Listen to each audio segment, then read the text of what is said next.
Hello and welcome to yet another video, and in this video I would like to talk about this camera right here. It's the Canon Eos RP.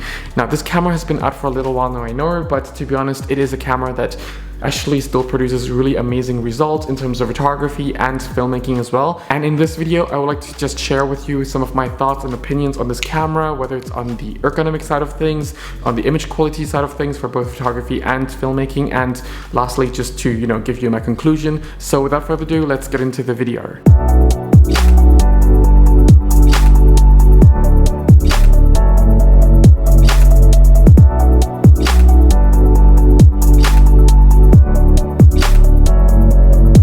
So the Canon Eos RP. Now this camera has been out for a little while now, I know, and just as many cameras have proven that just because it's old doesn't mean it cannot produce good images.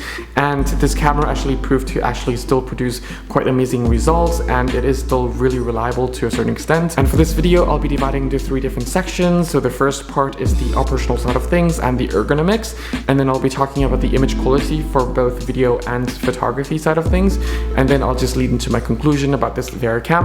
So let's first start with the ergonomics and the operational side of things. So this camera actually is a very portable camera, and despite its form factor, in my opinion, it is actually a very nice grippable camera, especially for its size and price, because if you take a look at many other brands, for the size, the grips are usually way too small, and with this camera, it is a full frame sensor camera. So, especially for the size and having this really comfortable grip, it is definitely something to appreciate about. Of course, I don't have like the biggest hands out there. I think I have just the medium-sized hands, but if you have the bigger hands, then Canon does provide you with the optional grip that you can always just attach on at the bottom, and then all of your fingers will be there. Which leads me into my next point, which is the button layout and everything. I think that the button layout are actually very logical and very easy to use, and the D-pad back here are actually customizable, so you can actually customize them to any functions that you wish to have as shortcuts, so that you don't have to always access into the menu.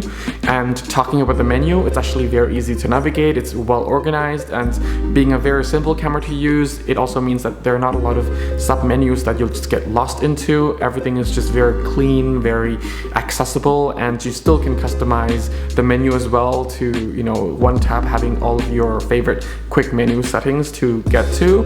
And should you need more buttons, the whole screen is like a touch screen, and it's a very nice capacitive touch screen as well, which means you can actually just customize the screen or just poke the screen to access your menu settings and everything, and it would just be really quick and easy to use. And while we're on the topic about the screen itself is of course not the highest resolution in the world, and it's not the biggest, but it is actually bright enough to actually view in sunlight. So if you're operating in sunlight, or if you're operating in like a really bright environment, you still will be able to judge your exposure, your framing and everything with the screen, which is actually quite nice.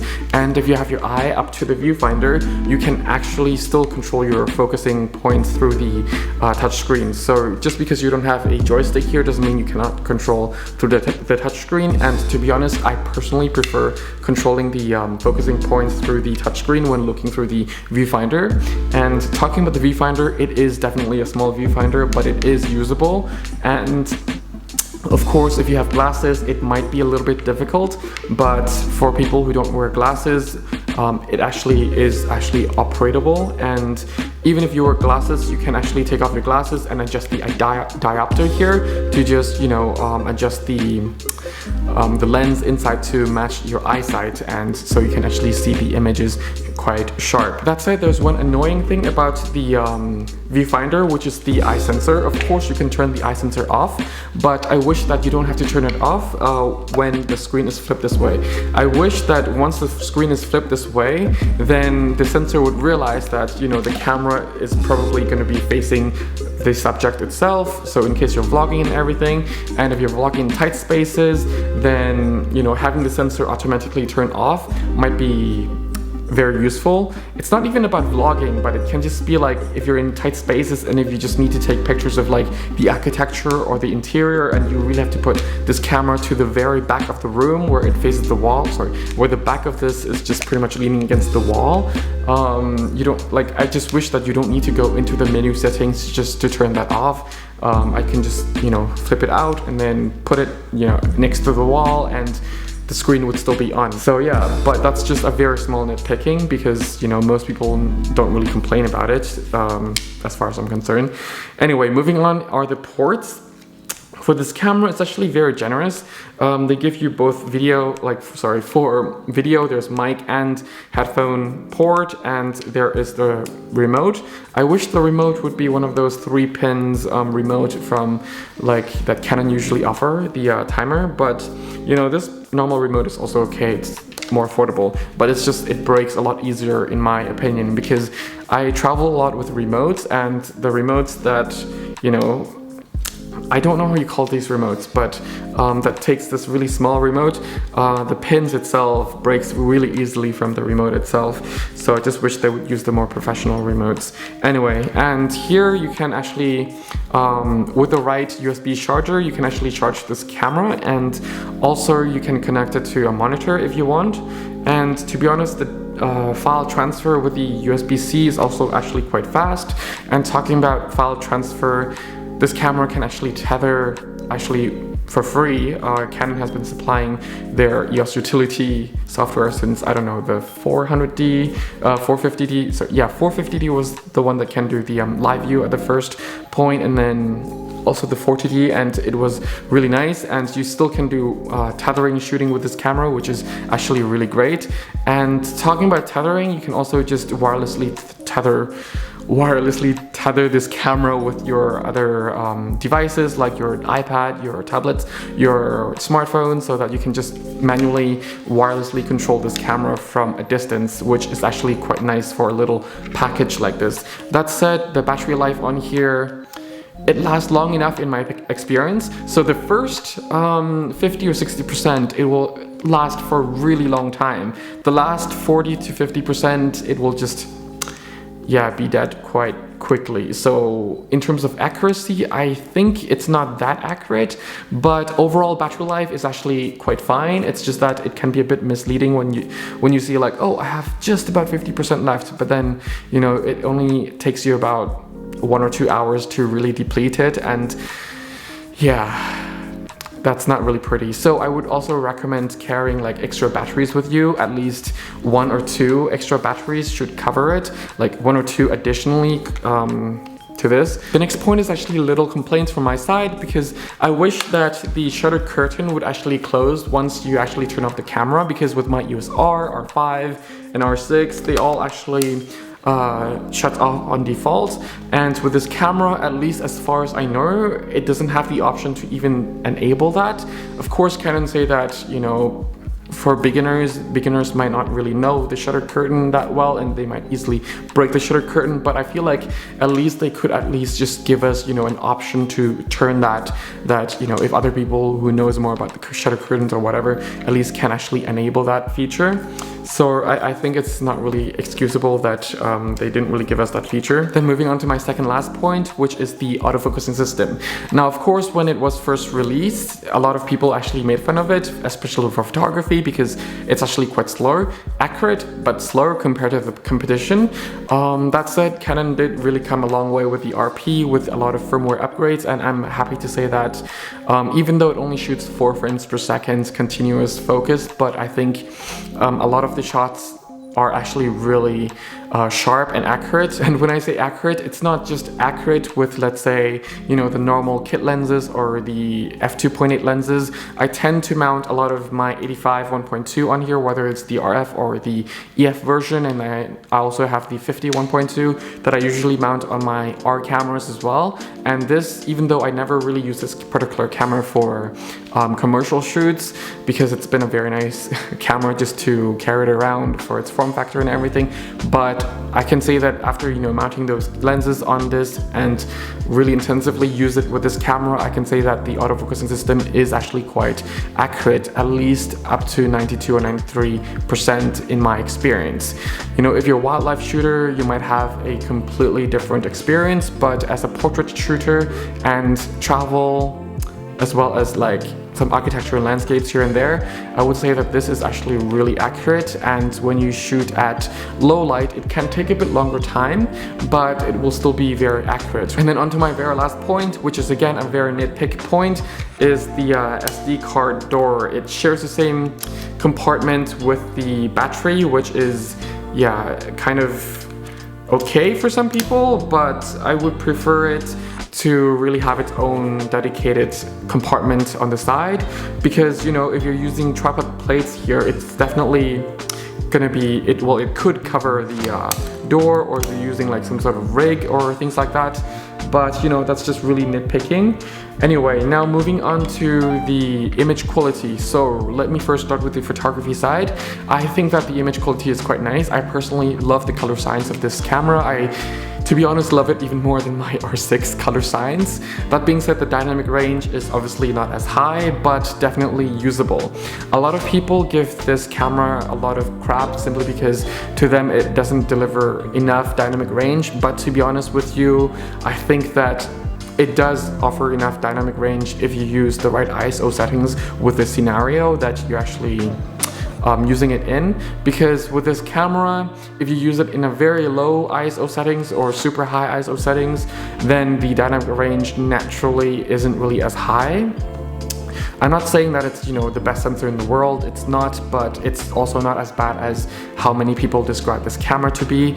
It really depends on the lighting, the scenarios you're in, because different sensors, different cameras will perform differently under different lighting, different sort of environment around them, different kind of light as well. So yeah, but the rendition, the dynamic range is definitely good enough on this camera, and especially the rendition of color tones. I personally love how Canon in general has always been rendering their color tones, because it's not too harsh into the shadows, or it's not too harsh into the highlight as well. It's a very smooth roll off, and that's quite nice in my opinion. Then the next point I would like to talk about is the skin tone.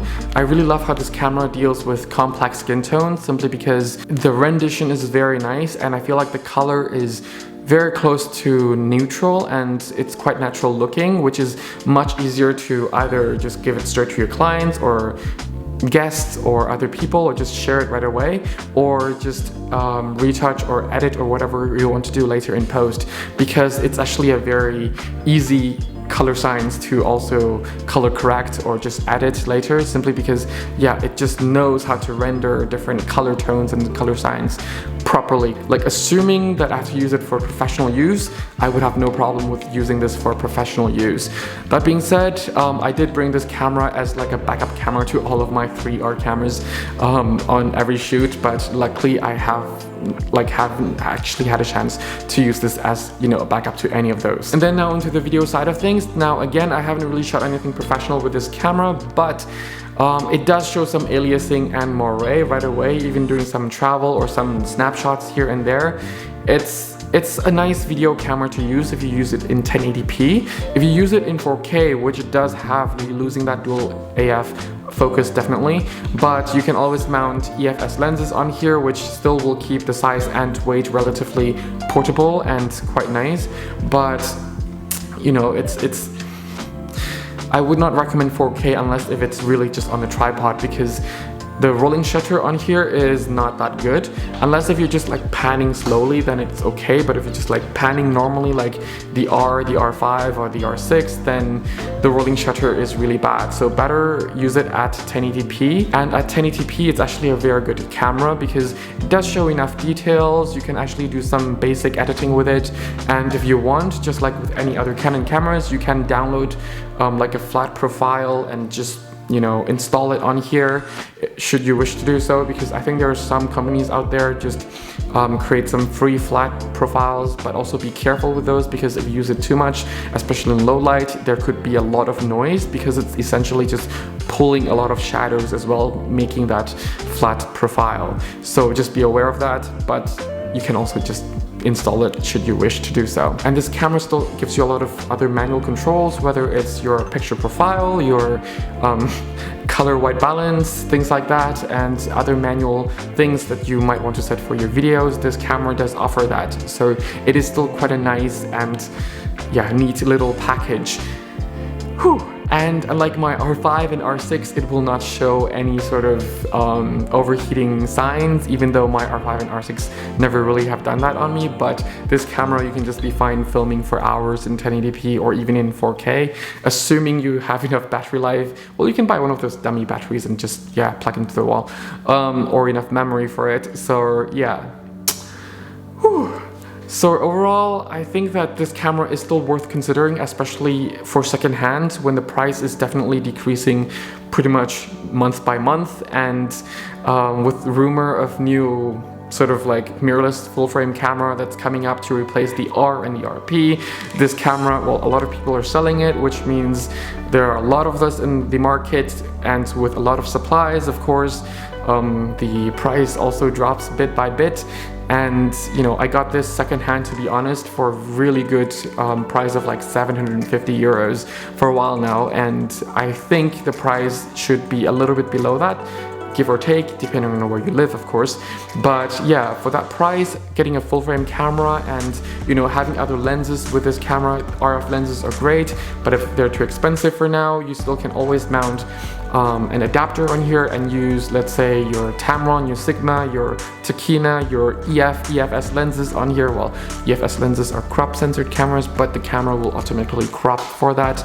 But I don't recommend it unless if you really have to, because some EFS lenses are actually quite nice and unique. But anyway, back to the topic of this camera. I think that for the price, this camera actually, even though it doesn't do anything super well, but it's a camera that does everything all around quite nicely, and it does deliver in what it claims to do, and yeah, that makes it a really reliable camera to use. And you know, if you just need a camera to take pictures with nice color tones, nice color renditions, with decent dynamic range, I think that this camera is a nice camera to go for. Just that be aware when you shoot in low light, you can see a lot of noise if you don't set your ISO properly. But yeah, other than that, it's a very nice camera to use. It's very light. It is weather sealed. That's actually one of the main reasons why I bought this camera as well, is that it's weather sealed, because for me, one of the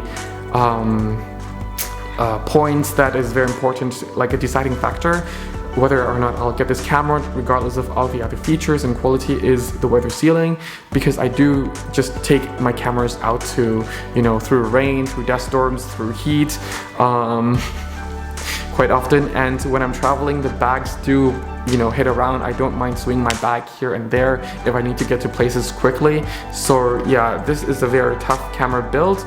And what I'm jealous about this camera compared to my R6 that's filming me right now is this camera is actually made out of magnesium alloy and my R6 is plastic.